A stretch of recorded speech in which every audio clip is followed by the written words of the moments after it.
Hi, Reid. It Okay. is lovely to speak with you. And my very first question actually is Reid your real name? Or are you hiding behind a different name?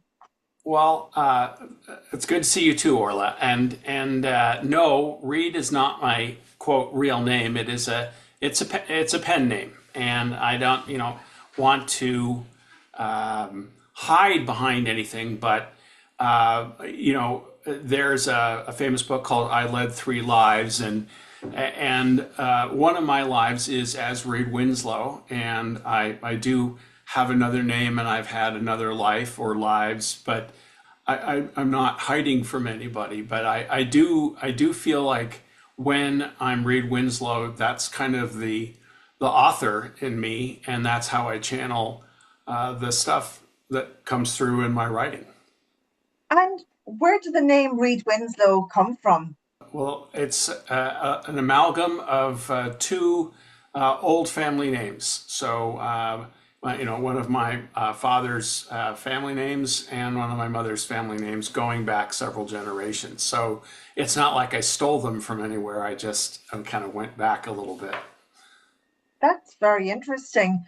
And I know you weren't always an author and a writer. You did have, as you say, a different life, a different persona. And I understand you have been practicing laws or had been practicing law for 34 years. How did that transition occur from law to now, what I understand, full time writing? Yeah. So I did practice law for 34 years, mostly as a litigator, a trial lawyer. I had several different areas of practice. I started in criminal law, which kind of gives me a bunch of information about a background about practicing in criminal law, and some of the criminal stuff in my books comes from that. And then eventually transitioned over into practicing civil cases, which, although at first you might think, well, civil cases, that sounds boring. Actually, civil cases are just as interesting, compelling, and frankly, sometimes even more unpleasant than the criminal cases are. Yeah, so the transition, I've been thinking for years, I've been wanting for years uh, to get all of this down and to write. I'm a naturally, I like writing as something to do. So a lot of the plots and a lot of the ideas that I have actually came from the practice. Oh, wow. Do you find, having come from not just a criminal law background, but as you say, civil law, has it made you very cynical of us human beings? Well, yeah, that's a great question. The short answer to that is yes, I am far more cynical than I was when I started out.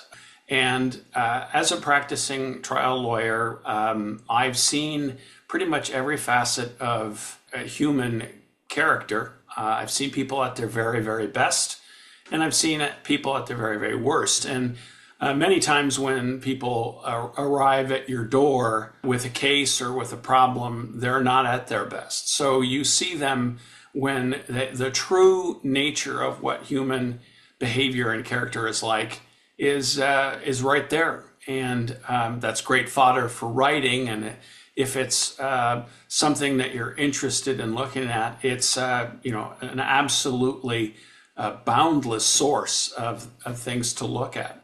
So that's definitely that's one of the reasons that I continued to practice law. It had its challenges, but that it was never boring. And when you decided to become a full time writer, how did you go about formulating your, say, your very first book? Was it based on specific real life cases, courtroom dynamics, human behavior, or was it something else that inspired you? Well, that's a great question again. The thing that kind of started me many years ago with the idea that some of these stories could be distilled into a plot or make a good book. I evolved naturally into a writer because I thought, this stuff some of these things are so good, so interesting, that they really should be reduced to a novel.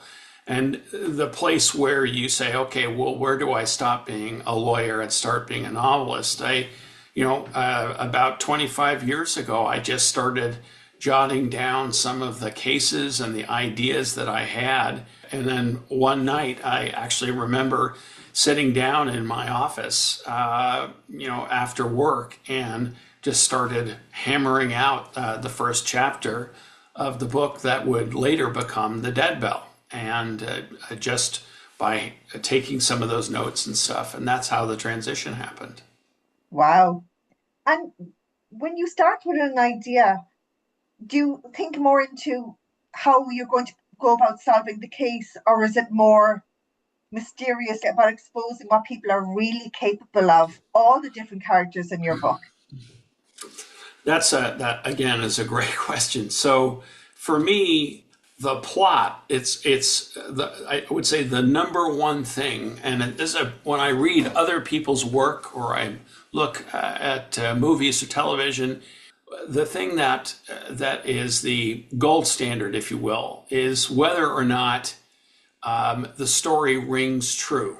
So something, your great cousin coming in at the last minute to give you the $500,000 and resolve the thing, that bugs me. So when I start a plot, I usually go with things that I know how they ended because I experienced them or I know about them. So that's how I start with plotting. As far as what's important to me in writing the book, the character arc is really, to me, the most interesting part of it. How they get there and the plot unfolding is certainly interesting, but how they get there is really what happens to humans when they are faced with unpleasant or seemingly unsolvable problems, as it shows their fiber and it shows their character. And that to me is why I write. It's what makes other books, other writers, like Ian McEwan, I think, is a master at that, and focusing on the organic way that humans confront these problems is fascinating. And when you start writing, do you have to have it all figured out first in your head and in your notes, or does your writing and the plot develop as you write? So often you don't know how it's going to end until you let it evolve naturally. That's a great question. So I've done it both ways. I have started with, here's this situation, here's this character driven, and we're going to put him in a situation and see where this goes. And then I've written where I know I'm going to put this character into this plot and then write about that. And they both have their challenges, but the first kind of let's see where this goes. It's interesting because sometimes your plot will take you places that are unexpected. It's like I suppose it's like a painter who paints something and then, wow, this is not what I thought. The other side of that, and this has happened to me as well, is that you write yourself into a corner, and then it's like you've written something that you're going to have your cousin come with the $500,000 and come out, and it's like there's no way to get out of this. You've painted yourself into a corner.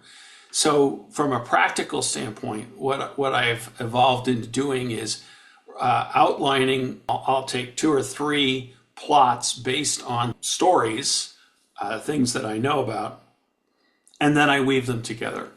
And that part is the part that is challenging because they have to organically fit together, but also how do you have a character arc or character arcs while weaving these things together? And it's tricky, and I'd like to think that I can do that reasonably well. It needs to be carefully thought out. So the short answer to your question really is I have an outline, I have plots, but sometimes things will go places that I don't expect them to.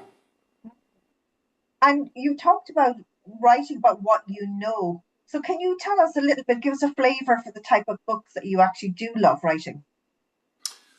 That I love writing. I love writing books. I'm in favor of the thriller genre.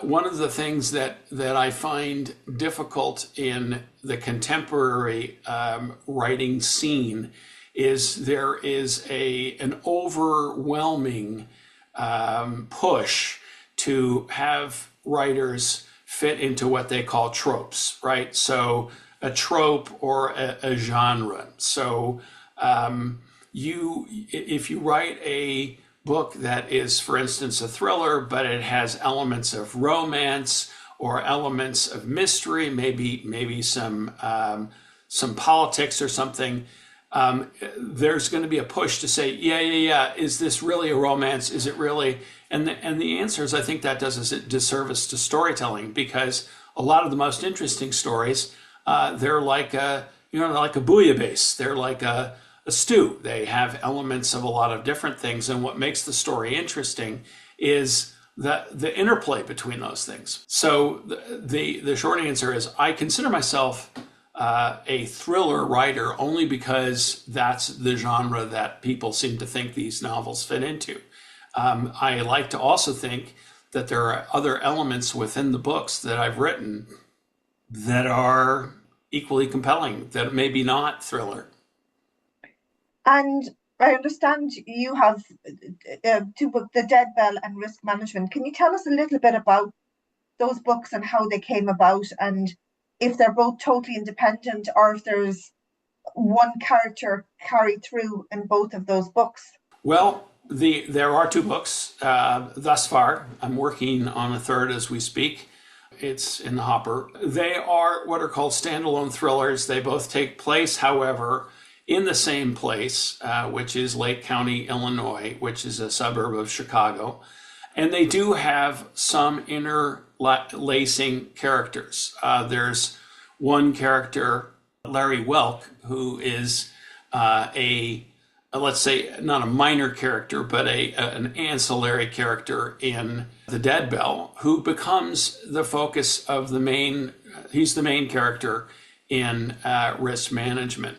And short answer to that is that when I was writing Larry in The Dead Bell, he was, again, interesting and compelling enough. I thought, this is a character that I can put in a situation and develop. And so he is in both, and there are other minor characters who are in both, but they definitely stand alone. You don't have to have read one for the other. And can you give me a very quick synopsis of each one? Sure. So The Dead Bell is essentially a story about a character named Tom Edison, who is he is a detective in the Major Crimes Division of Lake County Sheriff's Office, and Tom is called out in the beginning of the book to investigate a brutal homicide of a dowager in Lake Forest, which is a beautiful, very affluent area outside of Chicago.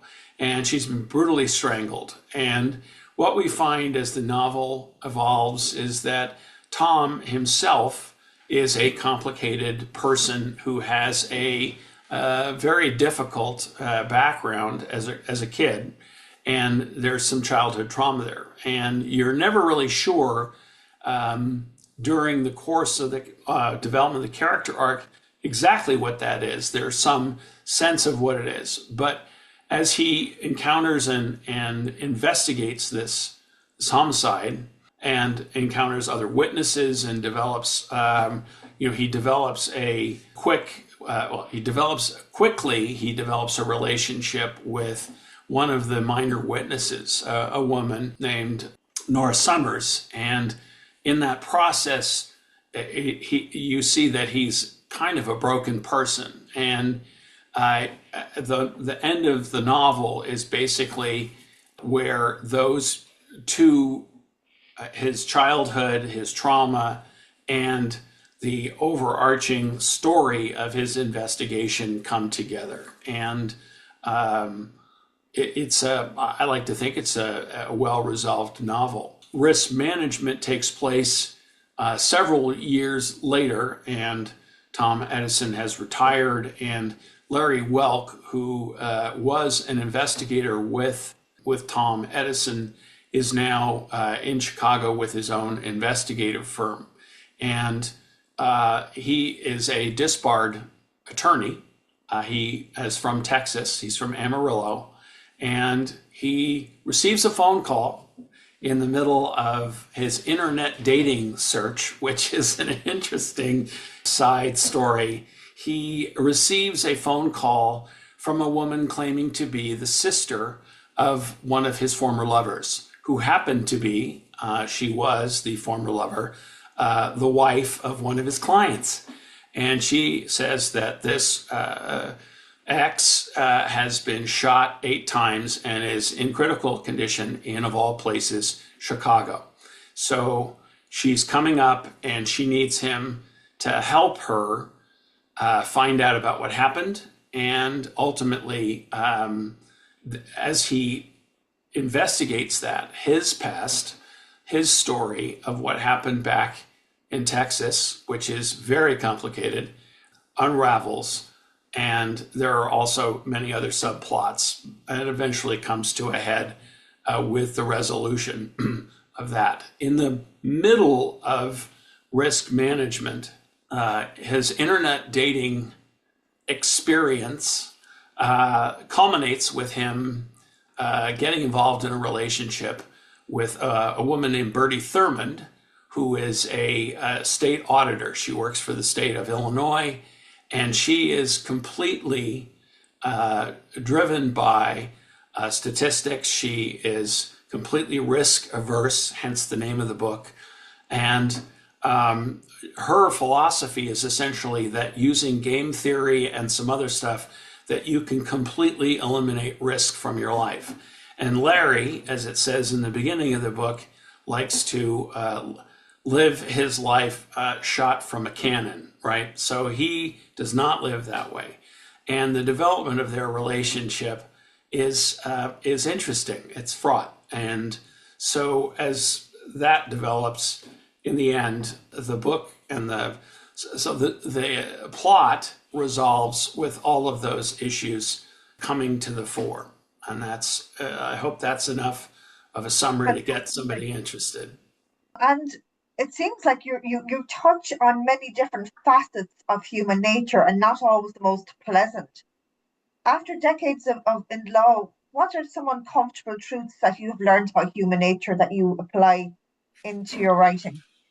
I have learned that given the right circumstances, that there's very little that a person who is motivated to do bad things, whether it be obviously homicide or other things, won't do. That I like to believe, or used to like to believe, that human beings are essentially good. And I'm not sure that I believe that anymore. I think that given the right set of circumstances, any person can be tempted and will take a way out, and that none of us is above doing something that would shock us. Frankly, I can't believe I did that.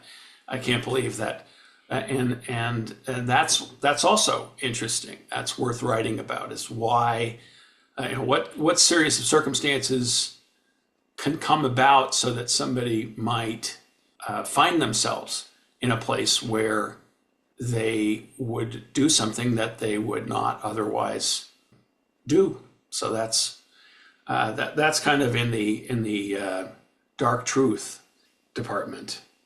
Yeah, absolutely. And on that whole facet of human nature, I suppose just based on how your plots develop, but also from your experience as an attorney, what kind of person is actually the most dangerous? Is it the impulsive criminal, or is it what we call the respectable person, and why? Uh, that is a really great question. So, based on my experience as a prosecutor and obviously an attorney and observer of human nature, what I would say that the people who are most dangerous are people who lack empathy, who have resources, and they have a plan. And one of the things that really I would say rubs me the wrong way is it's become a common trope, if you will, a common response to dismiss somebody when somebody as a conspiracy theorist. So when somebody comes forward and says, this is a conspiracy, this is a group of people, and our current situation should teach us nothing if not that conspiracies are all around us, and that people, and now here, this is me putting on my tinfoil hat. The reality of the way civilization works is the greatest evil is done when 2 or 3 people get together with a plan and they carry it out.